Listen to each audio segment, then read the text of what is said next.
কে কত বড় দেশপ্রেমিক সেটি তার কাজের মধ্যেই আসলে প্রমাণ দেখতে চায় মানুষ। আজিজ ভাই, আপনি শরীফ ভাইয়ের এই বক্তব্যকে সমর্থন করেন কিনা, যে আমরা সবসময় বলছি যে দেশবিরোধী চুক্তির একটি কথা আমরা সবসময় শুনি, সেই চুক্তিগুলো আসলে যদি কোনো ভুল থাকে বা সংশোধনের জায়গা থাকে, সেটি না করে বা সেটি বাতিল না করে কেন সেটিকে রেখে দেওয়া হচ্ছে, বা সংসদে এটি নিয়ে সবাই কথা কেন বলছে না? আচ্ছা, আমি একটা নিজের প্রমাণ নিজে দিই। শরীফ ভাই যে কথা বললেন, শেষের যে চুক্তিটা করে সেটা ছিল করিডোর। আসলে সেটা করিডোর হলো ট্রানজিটের নামে করিডোর দিয়েছিল, অর্থাৎ পশ্চিমবঙ্গ থেকে ট্রেন যাবে, গিয়ে সেভেন সিস্টারে যাবে, আবার সেভেন সিস্টারে ব্যাক করবে, এটার নাম করিডোর। আমি লিখেছি যখন আপনার ট্রানশিপটা বাতিল করলো ডক্টর মোহাম্মদ ইউনূসের সময়, ইউনিটারলি ভারত, সেটাতে আমরা ধরেন নেপালে, ভুটানে যেতে পারতাম, এটা বন্ধ করে দিয়েছে, আমাদের বেনিফিট। তখন আমি লিখেছিলাম ট্রান্সশিপমেন্ট বন্ধ, করিডোরের কি হলো প্রশ্ন, করিডোরের কি হলো, কেউ ছাপে নাই, কোনো পত্রিকা ছাপে নাই। আমি ফ্রি টাকা দিয়ে লিখি, টাকা ছাড়া ছাপতে দিছি, কেউ ছাপে নাই।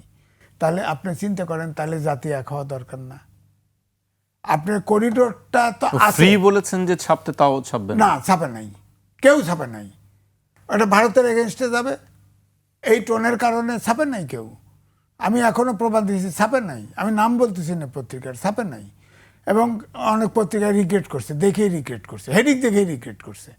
আপনি বলেন তারা ছাপে নাই, এমনি তো পত্রিকায় টাকা দিতে চায় না, আমি ছাপি দুই জায়গায়, দুই পত্রিকায় দেই, টাকাও পাই, আমি নিউজ দিই, কিন্তু তারাও ছাপে নেই, এইটা ছাপে নেই। অর্থাৎ আমি বলছি মিডিয়া, আমাদের মিডিয়া যে রোল প্লে করা সেটাও করতেছে না, ব্যক্তিও করতেছে না। ধরেন রাজনীতিবিদদের ভিতরে আমাদের সুশীল সমাজ বলেন, যা বলেন, সব জায়গায় কিন্তু এই যে সস্তা আপনার 2 পয়সা দিয়ে কেনা যায় এরকম এজেন্সি লয়ে বসে আছি। এই যে ধরেন আপনার ইসরায়েলের যে বলল শরীফ ভাই, যে বলছে আপনার রাষ্ট্রদূত বলছে, তো বাংলাদেশ এবং পাকিস্তানে হামাস সক্রিয় এবং সেখান থেকে ইসরায়েলের বিরুদ্ধে কাজ করবে। তাই যে কোনো, এটা একটা ভয় দেখানো। তো তাহলে হামাস দেখে ইসরায়েল এসে আমাদের এখানে বোম্বিং করবে, তখন তো আমাদের। নগদ নিয়ে এলো হার না মানা হার অফার। সর্বনিম্ন 10,000 টাকা রেমিটেন্স নগদে পাঠালে থাকছে স্বর্ণের হার জেতার সুযোগ। এখানে বোম্বিং করলে হয়তো আমরা মারা যাব, কিন্তু পরে ইরাকও তো বয়ে থাকবে না। এখন ধরেন আমি কথা বলতে খুব হার্শ কথা বলতে হয়, বিশ্বায়নের যুগে কেউ এতিম না, আমি বলছি এই কারণে মালদ্বীপ থেকে উঠে গেছে। আমি নেপালে গেছি, কাঠমান্ডুতে গেছি, ওখানে তো 100% হিন্দুত্ববাদী দেশ ছিল, তরুণরা ক্ষমতা নেওয়ার পরে সেখানেও ভারতের অবস্থা কাহিল।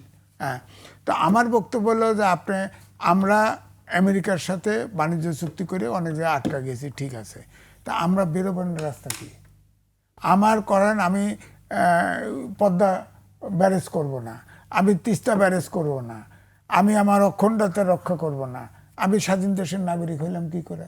আমি তো চেষ্টা করব, আমি তো বলছি যে আমি যদি ছোট হই, আমাকে হেল্প করার জন্য বিশ্বায়নের যুগ আছে। আমার পাশে ইন্দো প্যাসিফিক রিজন, এটা তো মূল, এখনো তো খেলা শেষ হয় নাই। আমি লিখেছি 23 সালে যুগান্তরে ছাপা হয়েছে যে ভূ রাজনীতির ফাঁদে বাংলাদেশ, ভূ রাজনীতির ফাঁদে। এখন এই ফাঁদে আছি আমরা, যুক্তরাষ্ট্র এবং চীন এবং এদের টানাটানি বেশি, এবং এখন যে টানাপোড়েন ভারতের সাথে আমাদের টানাপোড়েন চলছে, এবং সেই সাথে আপনি নেক্সট আসতেছে ইন্দো প্যাসিফিক রিজন। এখানে 25% সারা পৃথিবীর যে ভূখণ্ড আছে, ভূমি আছে, 25% ভূমি আছে, এবং সারা পৃথিবীতে সমুদ্র যতটুকু আছে তার ভিতরে 65% আছে ইন্দো প্যাসিফিক রিজনে সমুদ্র, এবং এখানে 65% জিডিপি আছে, কর্মক্ষম ব্যক্তি আছে 48%।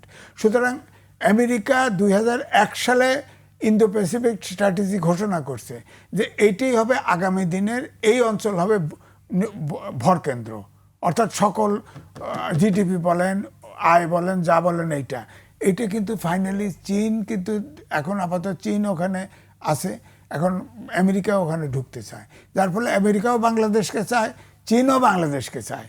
আমরা কিন্তু নিজেরা গায়ে পড়ে যাই না, সবাই চায় বাংলাদেশ। সবাই বাংলাদেশকে চায়। বাংলাদেশের ভৌগোলিক অবস্থা সাংঘাতিক ইম্পর্টেন্ট, সাংঘাতিক ইম্পর্টেন্ট। একদিকে সমুদ্র, আরেকদিকে হয়তো ভারতের, এই জন্যই চাচ্ছি যে ভারত আমাদের বড় দেশ হিসেবে ভারত হবে আমাদের প্রকৃত বন্ধু, কারণ 3 ভাগ বেষ্টিত। এখন ভারত যদি তাদের এই পুশিন খেলা করে, পুশিনের দুটো ইন্টারেস্ট থাকতে পারে। সমস্ত ভৌমিক তো শুভেন্দু অধিকারী তো আগে ইয়ে করে 3 দল বদলাইছে, হ্যাঁ, মমতারও হয়েছে, কমিউনিস্ট পার্টিও করছে, তার আগেও করছে, এখন আসে বিজেপিতে। সে এত হতে পারে নরেন্দ্র মোদী কইছে তুমি তাফালিক করো, পুশিন করো, হ্যাঁ, তাহলে এই যে চুক্তি প্রায় 30-40টা চুক্তি করছে, এটা অন্তত বাদ করতে চাইবে না। হ্যাঁ, তো আমার বক্তব্য হলো যে আরেকটা হতে পারে যে বাংলাদেশের কথা হলো, বাংলাদেশ একটা স্বাধীন দেশ, ভারত একটা স্বাধীন দেশ। প্রদেশের মুখ্যমন্ত্রী কি করলে এতে কি আসে যায়, সরকার টু সরকার আলোচনা করে এটা সলভ করুক। ভারতের সাথে আমাদের সম্পর্ক দরকার, ভারত তো আমাদের সাথে সম্পর্ক কিন্তু রাখা ওই যে দরকার। আপনি বলছিলেন যে তাফালিং বন্ধ করতে হবে। হ্যাঁ, এটা বন্ধ করতে হবে।